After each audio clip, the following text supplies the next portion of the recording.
que nous-mêmes aussi, les étudiants gabonais, nous ne prenons pas la situation là. On prend cette situation à la légère.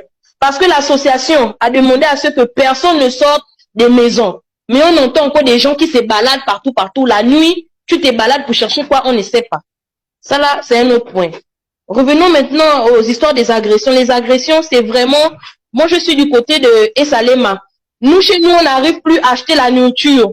Pourquoi? Parce que le boutiquier, les épiciers refusent de donner la nourriture. Ils disent qu'on est des noirs, on est sales, et on va polluer leur nourriture.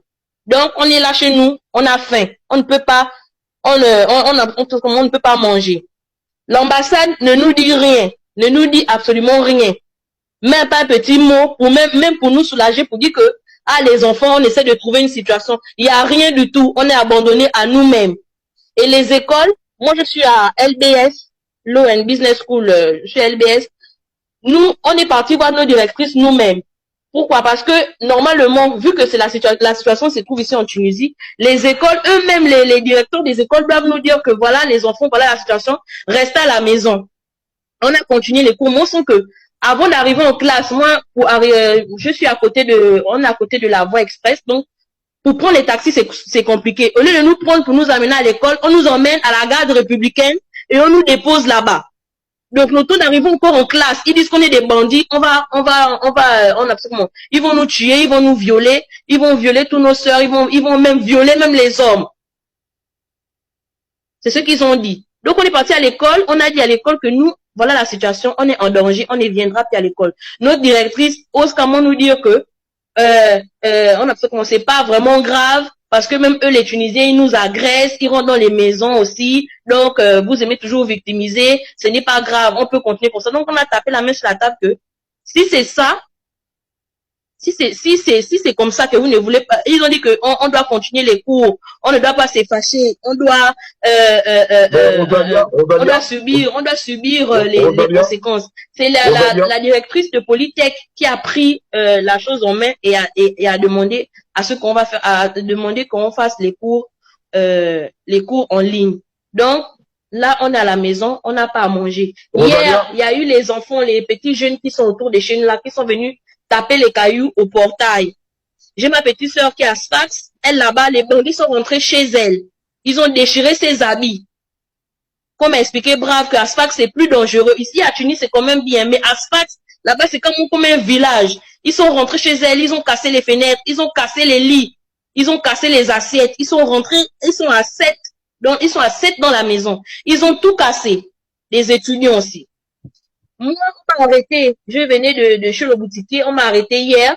La police m'a arrêté hier pour me demander les papiers. J'ai montré mon passeport, j'ai montré ma carte de séjour, j'ai montré ma carte scolaire. On m'a dit, ok, vous êtes étudiante, rentrez à la maison, ne sortez pas. Lui-même, le policier m'a dit, ne sortez pas.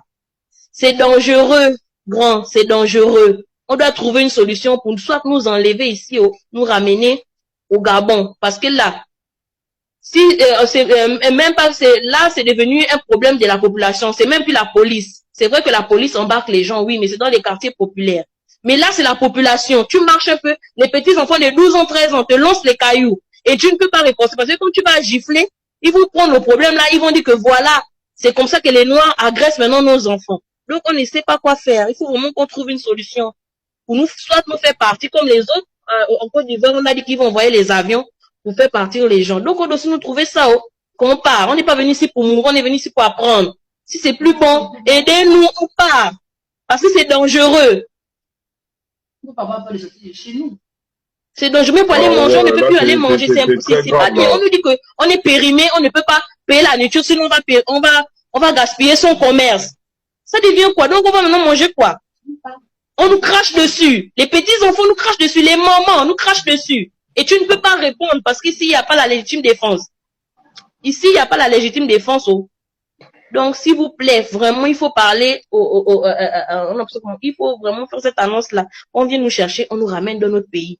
Pardon, avant que ça ne soit grave. Ils ont dit que c'est la femme ivoirienne là, c'est à cause de la femme ivoirienne là que ça a commencé. Alors que c'est faux. Ils nous harcèlent depuis, surtout les femmes. Moi, je suis montée dans un taxi, le taximan était en train de se masturber. Pendant qu'il était en train de me conduire pour aller à l'école, il était en train de se masturber. Je l'ai mis une gifle. Ça, vraiment, je ne regrette pas. Je l'ai mis une gifle.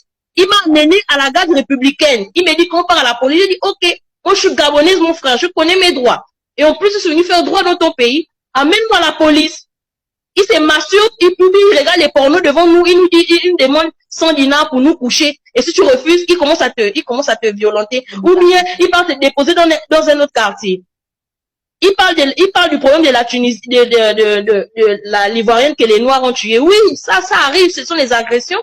Mais notre frère gabonais qu'on avait déchiqueté comme une viande ici, par des Tunisiens, en pleine journée. Est-ce que les Gabonais sont levés pour ça? Est-ce qu'on a fait un désordre? Est-ce qu'on a fait un désordre pour ça? Non, on n'a pas fait des désordres. Donc, nous tous, on nous a dit aujourd'hui, au centre-ville, c'était vraiment fort. Au centre-ville, il y a eu une marche. Ils ont dit qu'ils vont nous tuer, nous tous. Tout le monde sera tué.